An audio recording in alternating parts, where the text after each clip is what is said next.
Irmãos, qual é o tema da nossa mensagem? Você pode falar bem alto? 1, 2, 3. Nossa, mas foi muito ruim. Vamos lá. 1, 2, 3. Fábulas e cobiças. Para que a gente possa ser bem autoexplicativo, vamos primeiro para o Aurélio, para sabermos o que significa fábula e o que significa cobiça. Então, segundo nosso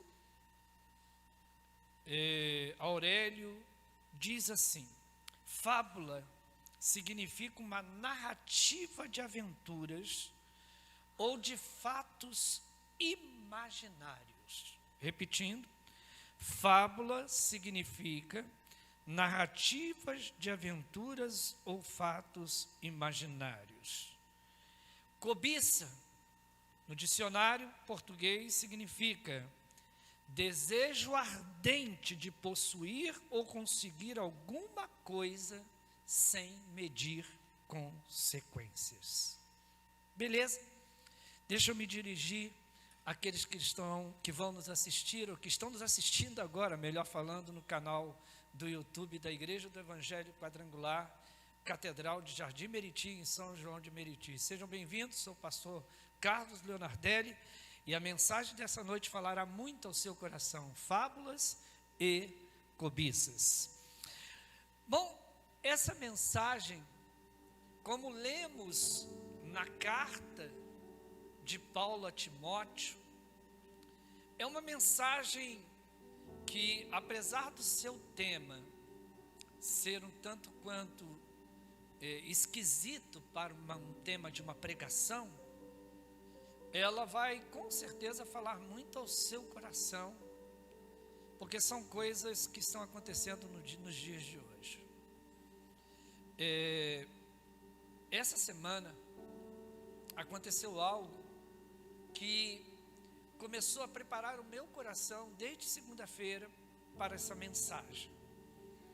Mas não foi algo muito legal, não. Eu não sei se alguns de vocês souberam, e devido estar com uma mensagem sendo gravada, eu não vou mencionar o nome da entidade mantenedora, o colégio, porque isso não cairia bem para mim.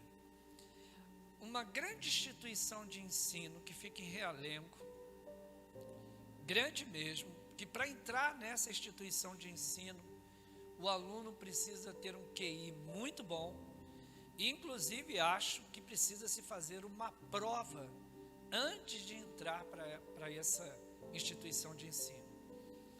Na segunda-feira, aconteceu algo dentro desse colégio, que tem aproximadamente 1.800 alunos.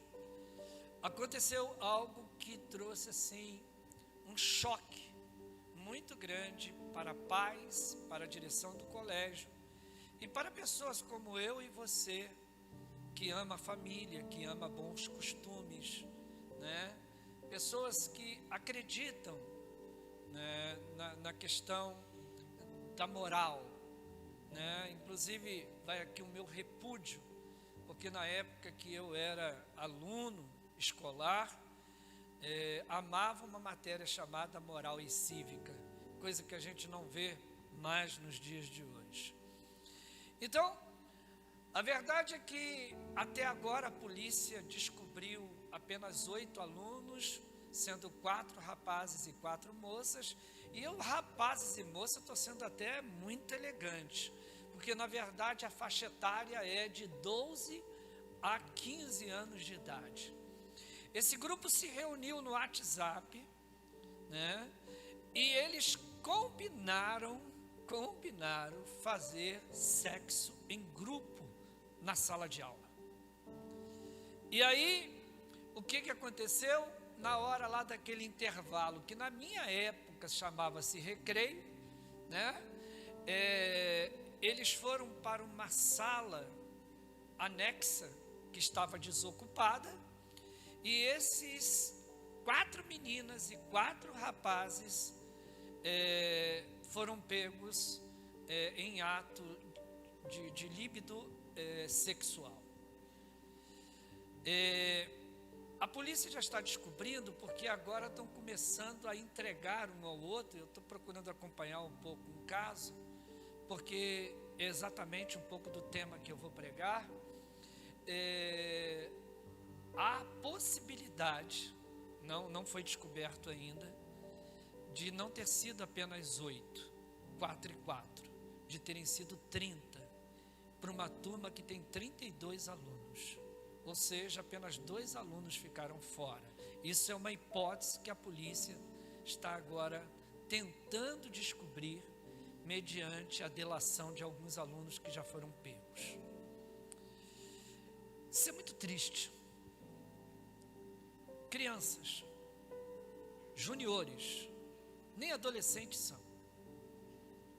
Os pais estão muito tristes, a direção do colégio está muito triste, porque é um colégio famoso, é uma instituição de ensino que tem uma credibilidade muito grande. Se você chegar em casa e por curiosidade quiser saber, é só você entrar em algum site. Eu, por exemplo, vi no site do G1, entendeu? Isso tá aparecendo todo dia, todo dia. Alguém já falou o seguinte: o que levou vocês a terem essa ideia?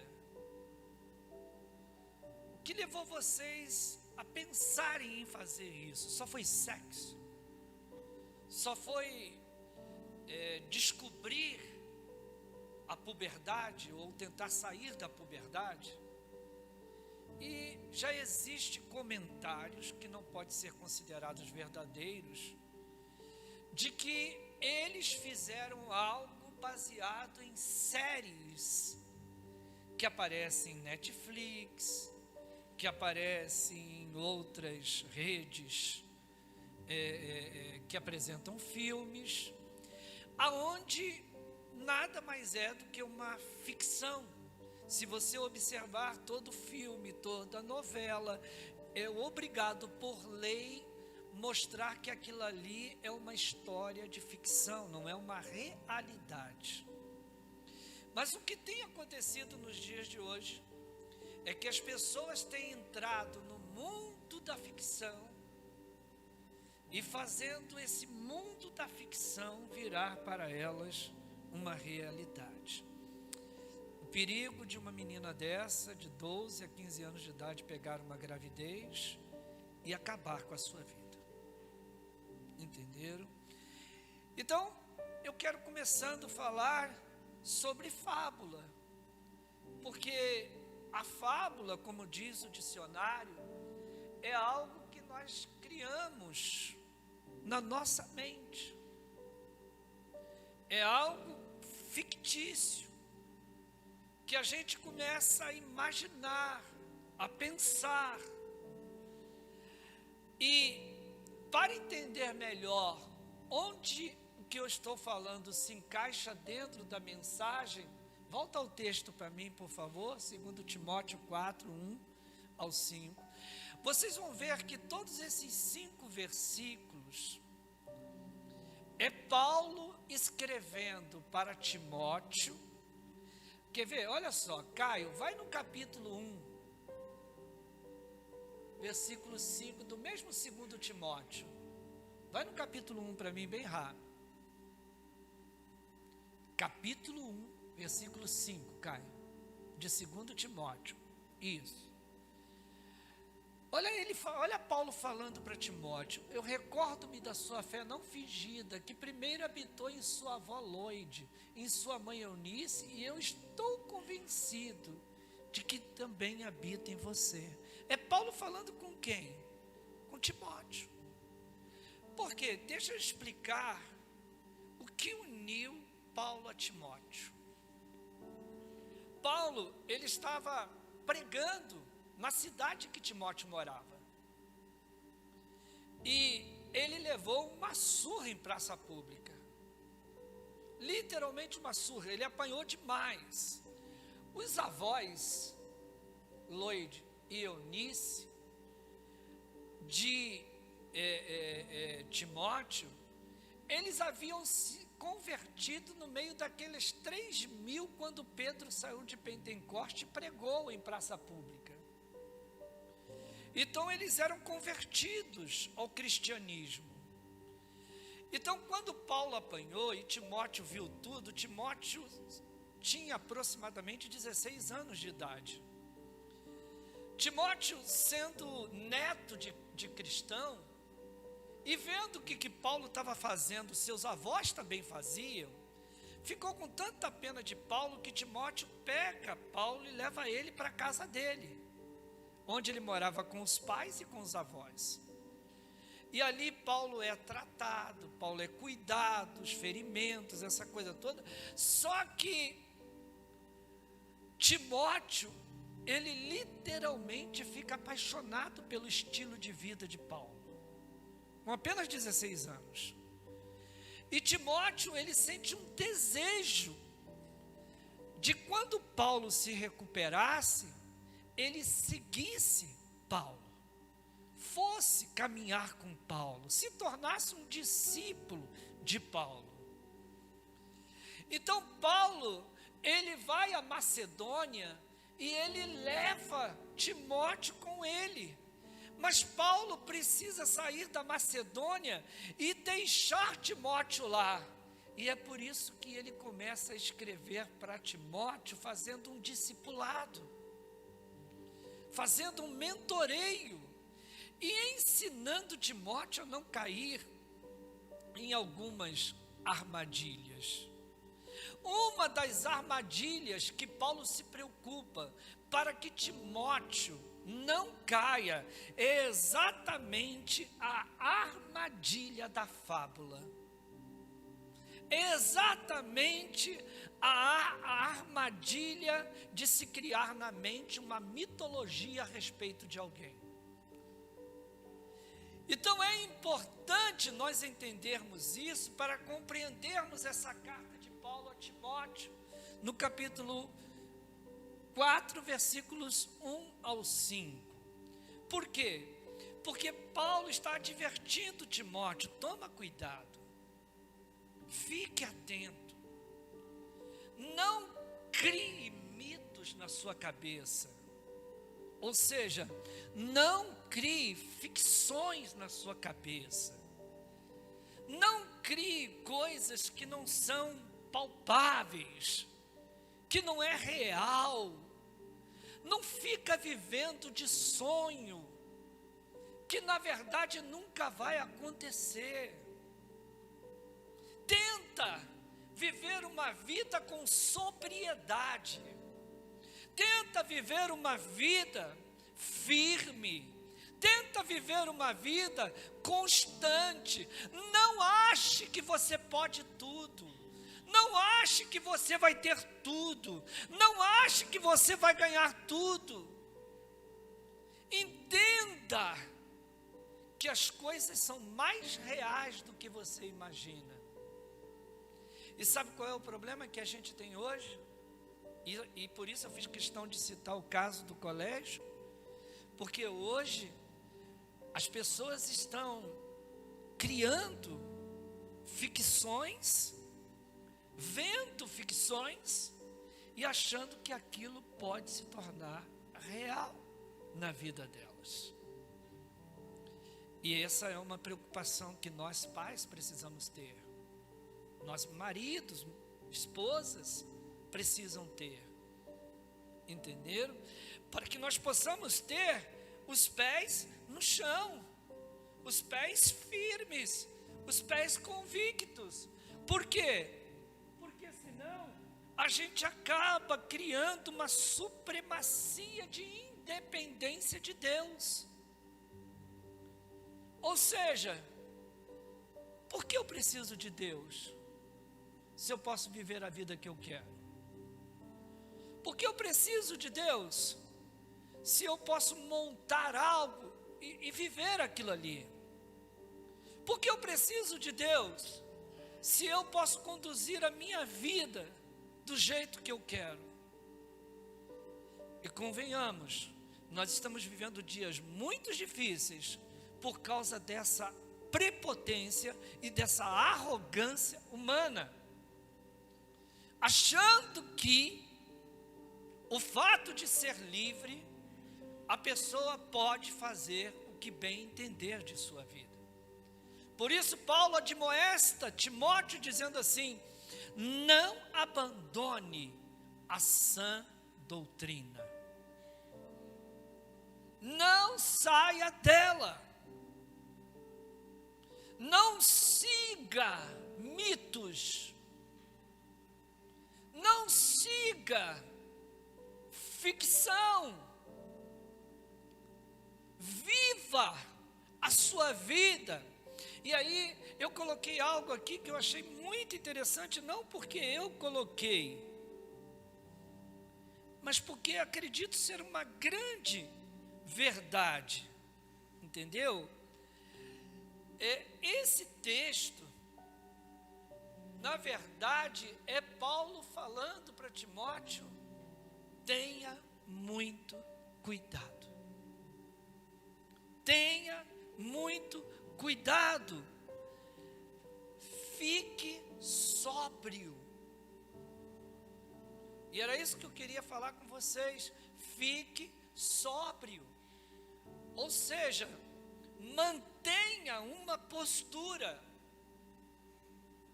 Mantenha uma postura. Sabe, irmãos, eu não sou só um homem de sucesso, eu também sou um homem de fracasso. Eu não ganhei todas até hoje, eu também perdi pra caramba. Você está entendendo? Mas uma coisa é bem certa na minha vida: meus filhos não são obrigados a seguir o que eu quero, mas por várias vezes eu intervi em algumas situações da vida do meu filho e da minha filha.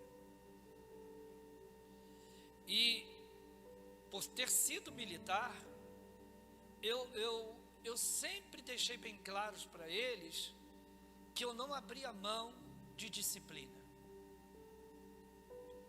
Não abria mão, porque eu tenho um princípio dentro da minha vida: ninguém cresce sem disciplina. Ninguém chega a lugar nenhum sem disciplina. Nós precisamos aprender isso. Nós precisamos viver isso. Mas viver de verdade. Né? Eu fui responsável pelo meu filho hoje estar do meu lado. Porque assim como a irmã é militar, e hoje tem uma vida bem tranquila, ele também passou na mesma prova. Mas quando ele veio me perguntar o que eu faço depois dele ter sido pré-aprovado na prova oral, na prova escrita, e depois iria se passar para os exames, e eu falei para ele assim: é isso que você quer? Seu pai conhece a vida militar, sua irmã já é militar, é isso que você quer para você? Talvez hoje meu filho não estivesse dentro da igreja, se ele fosse um militar. Talvez ele não estivesse na posição que ele está hoje, como pastor. Mas isso não foi só uma palavra minha. Houve também uma audição perfeita da parte dele, quando ele disse: não, eu quero ser igual ao Senhor. E por isso hoje ele pastoreia uma igreja. E olha, eu tô com inveja dele, que ele vendeu 125 quentinha. Hoje ele vendeu 125 quentinha. E eu falei assim: cara, eu não posso vender menos de 130. Porque eu não posso perder para você, cara. Eu não posso perder para você. Porque lá eles estão colocando granito em toda a igreja. E já ganharam o granito. Não é granito, é porcelanato. Ganharam o porcelanato todo, para o templo todo, a igreja cabe umas 200 pessoas, e agora eles estão juntando dinheiro para colocar o porcelanato.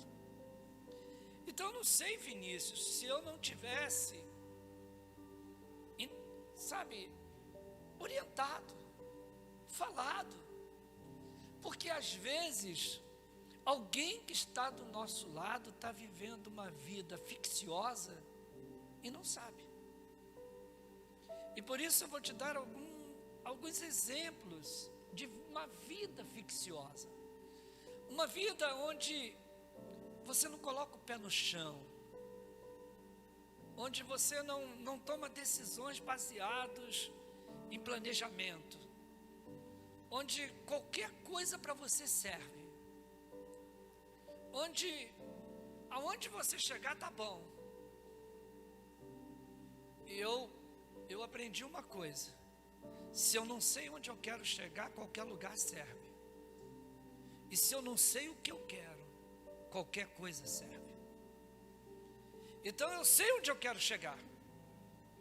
Quando eu era criança, eu falava, um dia, porque eu trabalhei com meus tios de marceneiro, né, ajudante de marcenaria, e o primeiro empreendimento na Barra de Tijuca, que chama-se Barra Mares, que hoje é um lindo empreendimento na Barra da Tijuca, meu tio fez a maioria daqueles móveis, e eu trabalhava lá de ajudante. Uma vez eu olhei para o meu tio, a gente comia pão com mortandela na hora do almoço, e uma vez eu olhei para o meu tio na janela e falei assim: tio, um dia eu vou morar aqui. Meu tio olhou para mim, pobre, pobre, pobre, do jeito que a gente era. O carro faltava combustível no meio do caminho, a gente tinha que empurrar, não tinha marmita, era pão com mortandela, e a gente era fã do pão com mortandela e Coca-Cola. Pão com mortandela, acho que é por isso que eu tenho diabetes. Pão com mortandela e Coca-Cola, era o almoço e a janta. Você está entendendo? Trabalhava pra caramba. E um dia eu disse pro meu tio: tio, um dia eu vou morar aqui. E meu tio deu uma risada e falou aqui: nossa família, morar aqui? Você é louco. Isso aqui vai ser um mundo. E verdade. Nasci, fui criado em Vila dos Teles, morando em São João de Meriti. Depois fui morar em Mesquita. Depois fui morar em Nova Iguaçu. Voltei para morar em Mesquita. Até que eu construí uma casa de 400 metros quadrados. Que para falar com a esposa tinha que falar por telefone. Até que um dia eu falei assim: quer saber de uma coisa? Essa casa aqui vai me levar para o meu sonho. E eu dividi a casa em 5 casas. E aluguei todas as casas. Minha mamãe partiu para o Senhor, meu papai partiu para o Senhor e deixou 12 casas para mim e para minha irmã. E hoje, com os aluguéis que a gente tem, eu moro no lugar exatamente que eu olhei pela janela e falei que queria morar. Existem coisas na nossa vida que podem parecer ficção. Por isso, eu separei uma coisa aqui que eu acho que é muito interessante para você. Porque existe o desejo legítimo. Fala comigo: desejo legítimo. Vamos lá de novo? Levante as tuas mãos e diga assim: Deus quer. Nossa, mas mais fé, vamos lá. Que eu seja próspero. Mão levantar, terminei não. Esse é o Deus que a gente serve. Diga assim comigo agora: Deus quer que não falte nada para mim. Mão levantada. Diga: Deus quer que eu tenha saúde. Diga: Deus quer que eu seja bem-sucedido.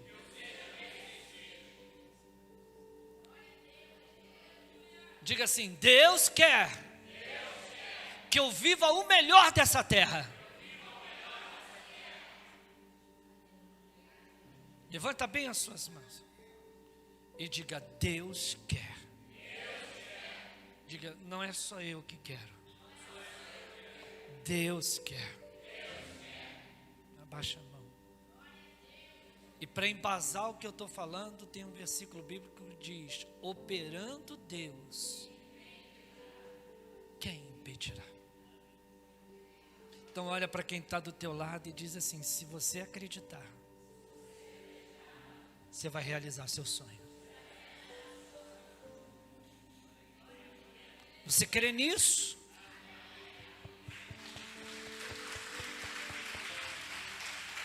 Diga glória a Deus. Diga: é possível realizar meu sonho. O nome disso, irmãos, é desejo legítimo. Sabe, é você reivindicar o que Deus te prometeu. É você reivindicar as promessas de Deus. É você reivindicar o retorno. É você reivindicar a sua fidelidade. É você reivindicar a sua obediência. Isso não é ganância. Por quê? Porque o que eu chamo de desejo legítimo, muitas pessoas chamam de excesso. E não é excesso. É legítimo. É direito adquirido. Então, eu vejo muitas pessoas que não entendem e por isso ficam num mundo que não existe. Que não existe. A idade está chegando. Você está ficando velho. Você está ficando velho. O tempo é morte.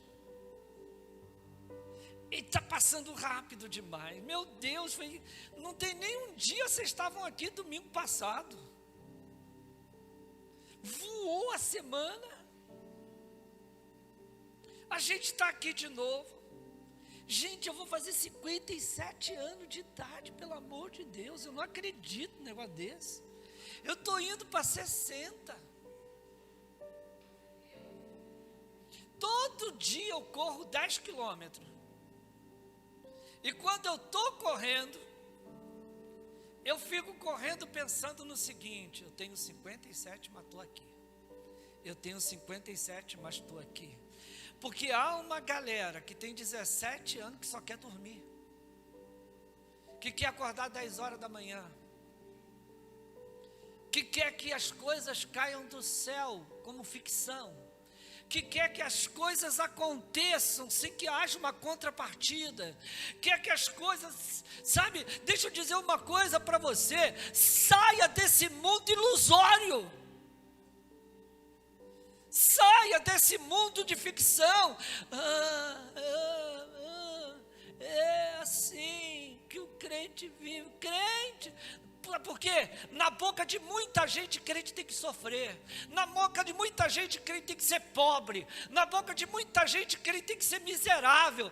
Na boca de muita gente, talvez eu falei aqui agora, né? Eu falei aqui em rede, que daqui a pouco vai estar no YouTube e alguém vai dizer assim: ó, mora na Barra, esse cara deve estar roubando pra caramba lá naquela igreja.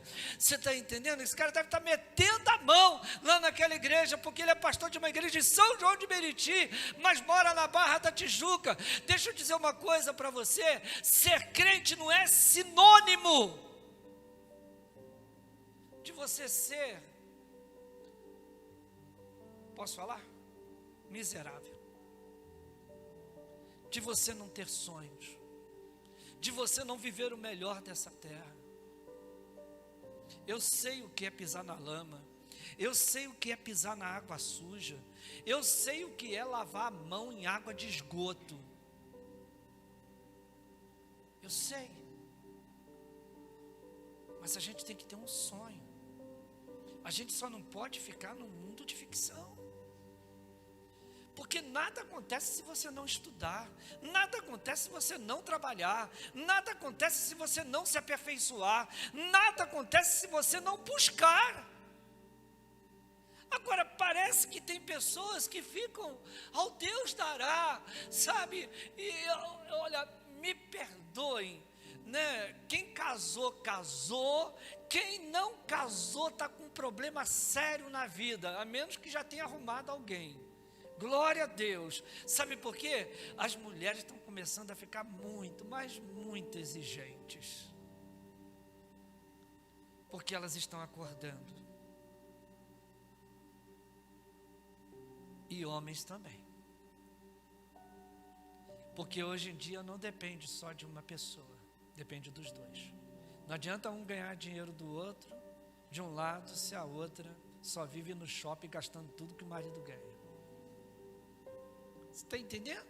Então tem que haver, sabe, esse sapato alto tem que dar lugar a pés no chão.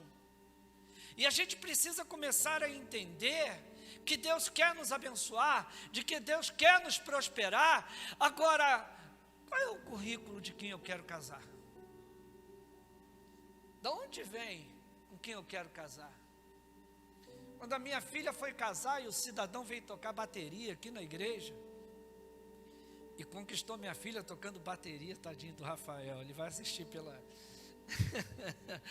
Ele veio tocar bateria na igreja e conquistou minha filha. Eu olhei para ela e falei assim: filha, olha só, tu é segundo sargento da aeronáutica, está ganhando aí seus 9 mil reais por mês, então aí seus 8 mil, 9 mil por mês, graças a Deus. Você vai casar? Ela falou: vou, pai. Então tudo bem. E eu me lembro que no dia que eu fiz a apresentação do namoro dela, eu peguei um membro da igreja que é sargento da polícia e peguei um que é da polícia civil. Peguei um que é professor de academia. O professor de academia no meio, um ali, outro ali, chamei ele aqui, olhei e falei assim: está olhando para aquele ali? Se eu pedir ele para te arrebentar, ele vai te arrebentar. Está vendo aquele ali? Se eu pedir ele para te arrebentar, ele vai te arrebentar. Está vendo aquele ali? Se eu pedir ele para te arrebentar, ele vai te arrebentar. Então cuida da minha filha, porque ela é meu tesouro. Porque eu preciso ter uma convicção ao dormir, de que minha filha e meu genro não vivem um mundo de ficção. Estão construindo a vida deles. Peguei uma casa e dei uma casa para eles. Meu filho já tem a casa dele, que eu já dei também. Ainda mora comigo. Mas eu não vou fazer mais nada depois disso. Porque eu não vou criar meus filhos num mundo de ficção. Então deixa eu dizer uma coisa para você. Muitas pessoas acreditam em coisas que Deus nunca prometeu. E o pior é que jogam tudo na conta de Deus. Tudo. Provérbios capítulo 25, versículo 16. Agora eu preciso sair do que eu penso e ir para a Bíblia, porque aquilo que eu penso talvez não seja o que você pensa, mas aquilo que está escrito na Bíblia você não pode ir contra mim. Então vamos para a Bíblia. Se você encontrar mel, diz o sábio Salomão, coma apenas o suficiente para que não fique enjoado e vomite. Eu vou ler de novo. Se você encontrar mel, coma apenas o suficiente para que não fique enjoado e vomite. Qual é o nome que você dá a esse texto? Eu dou um: equilíbrio. Tudo na vida tem que ter um equilíbrio. Tudo. Se alguma área da tua vida está fora de equilíbrio, tem desajuste. E a tendência é que não dê errado. Aliás, é que dê errado. Então tem que haver um equilíbrio.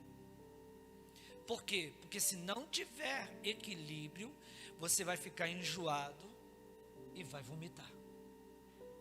E aquilo que era tão bom, você vai jogar fora.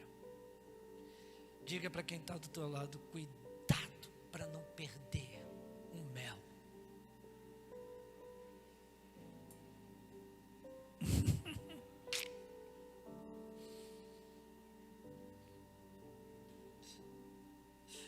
Diga assim comigo a palavra equilíbrio.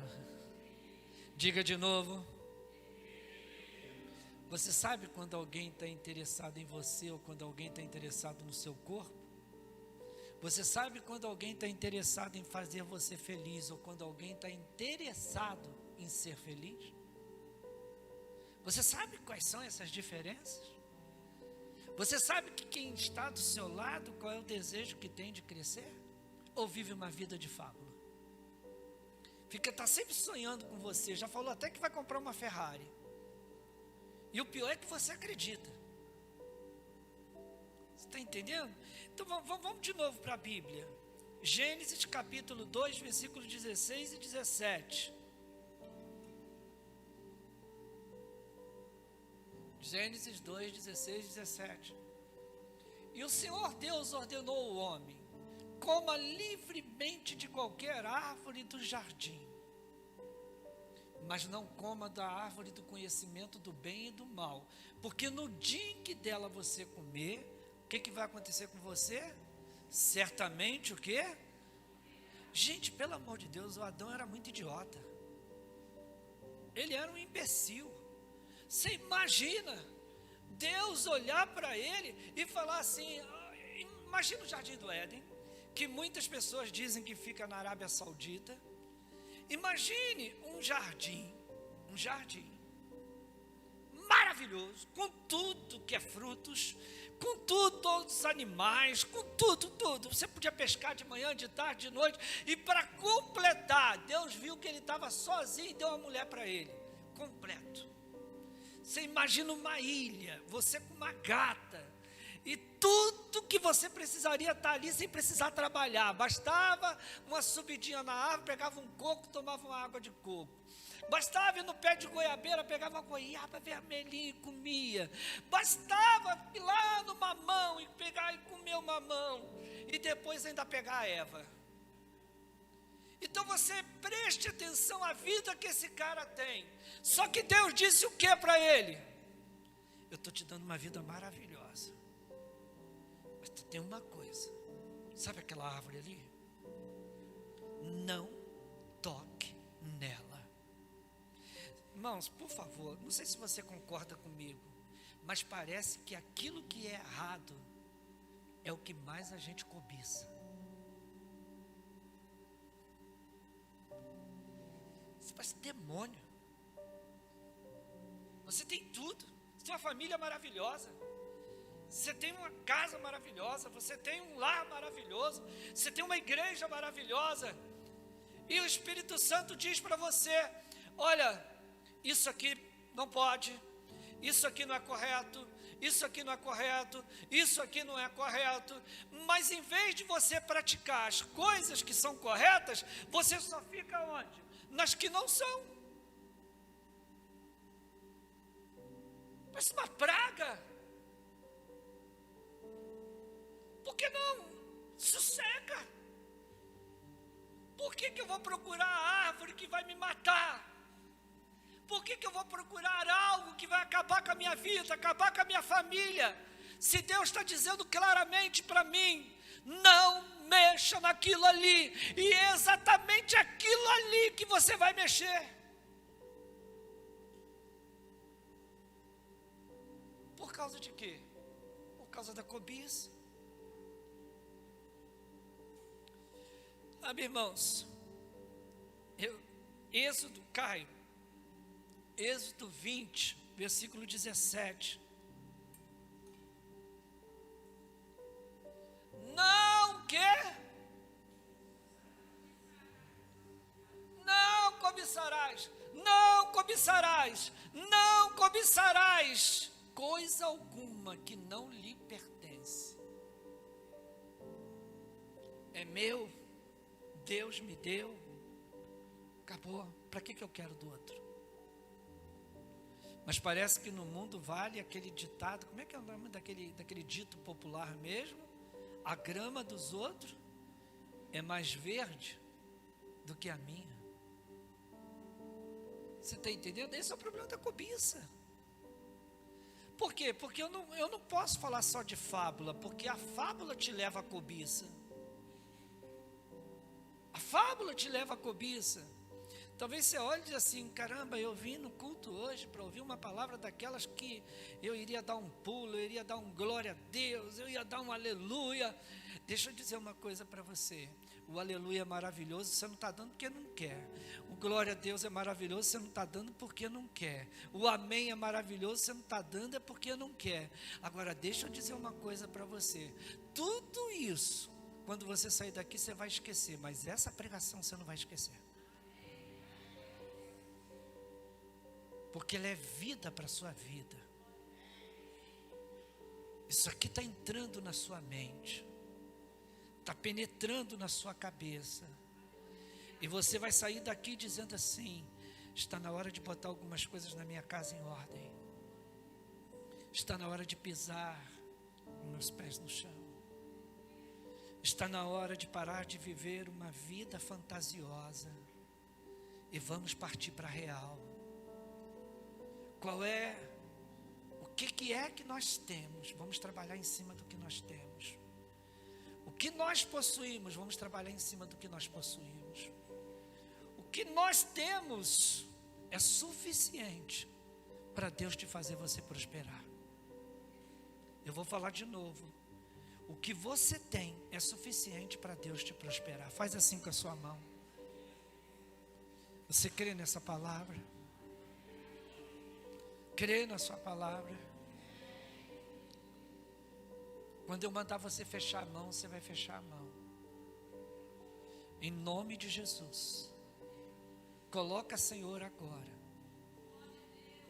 uma semente nas mãos de cada pessoa que está aqui. E que ela, ao fechar as mãos, essa semente se torne uma árvore. Essa árvore dê frutos.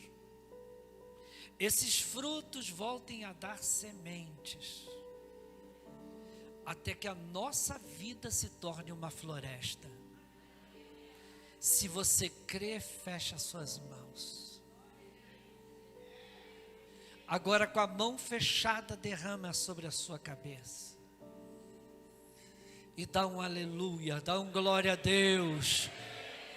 Dá um glória a Deus. Uma semente gera uma árvore gera um fruto gera outra semente gera uma árvore, outra árvore gera um fruto gera uma outra semente, até que Deus faça na tua vida uma grande floresta.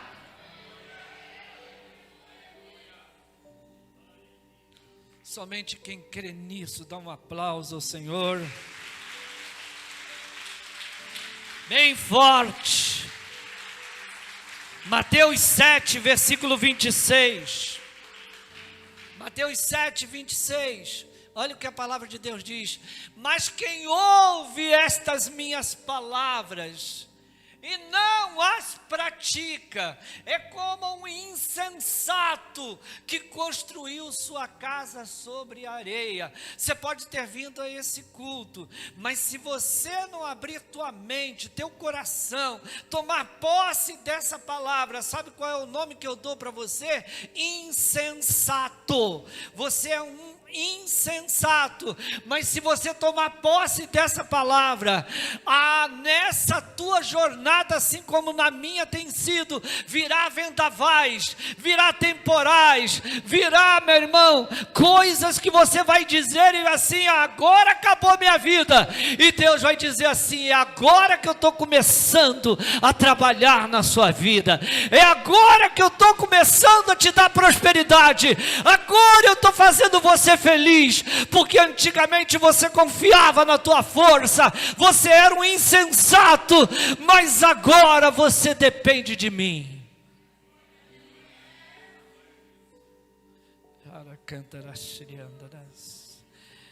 Mateus capítulo 7, versículo 23, 21 ao 23. 7, 21 ao 23. 7, 21 ao 23. Aleluia. Bem rápido que eu já extrapolei meu horário.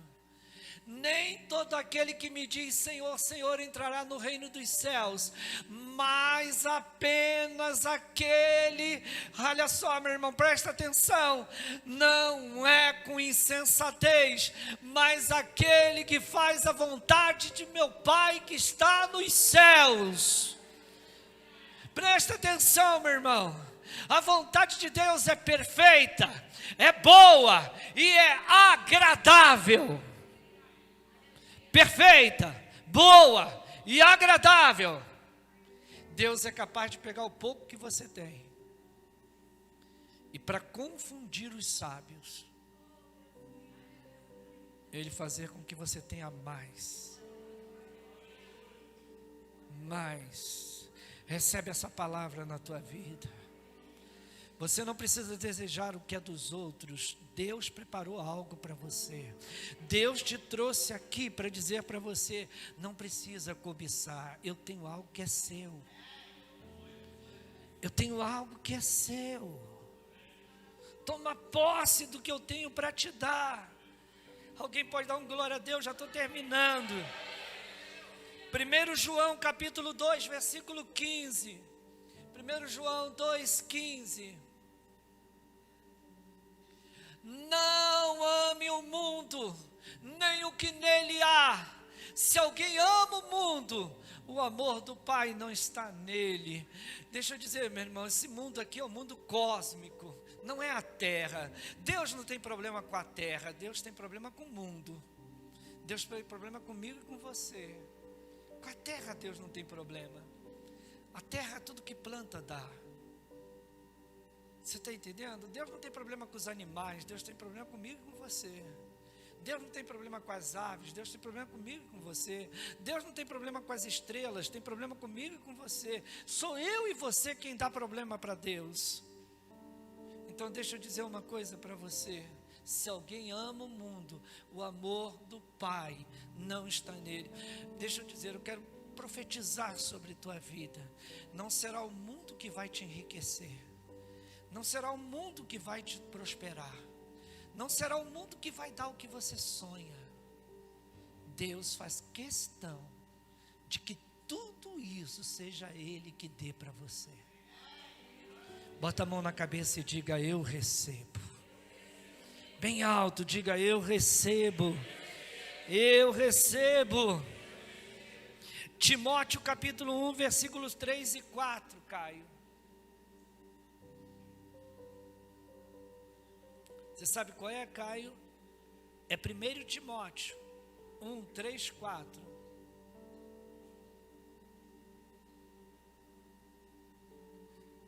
Oh, glória a Deus.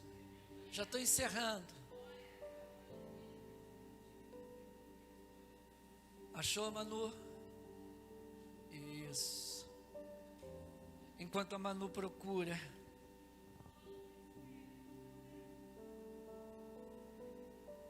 Achou, Manu? Beleza.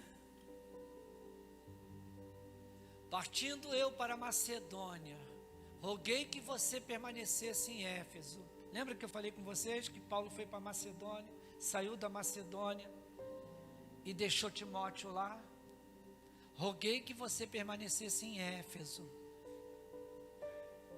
para ordenar a certas pessoas que não mais ensinem doutrinas falsas, e que deixe de dar atenção a mitos e genealogias intermináveis, que causam controvérsias, e em vez de promoverem a obra de Deus, que é pela fé. O objetivo desta instrução é o amor que procede de um coração puro, de uma boa consciência e de uma fé sincera. Olha o que Paulo está falando para Timóteo. Irmãos, deixa eu dizer uma coisa para você. Se você encontrou uma igreja, se você encontrou um pastor, um mentor, um discipulador, uma discipuladora que preza pela verdade, que preza pela santa doutrina, que preza por uma consciência pura, que preza por uma unidade de fé sincera, não saia dessa igreja. Porque hoje em dia estão promovendo situações para encher igreja. E nós precisamos aprender uma coisa: o que vai abençoar a sua vida é a sua mudança de mentalidade, mediante a palavra de Deus. Mediante a palavra de Deus. Fica de pé comigo.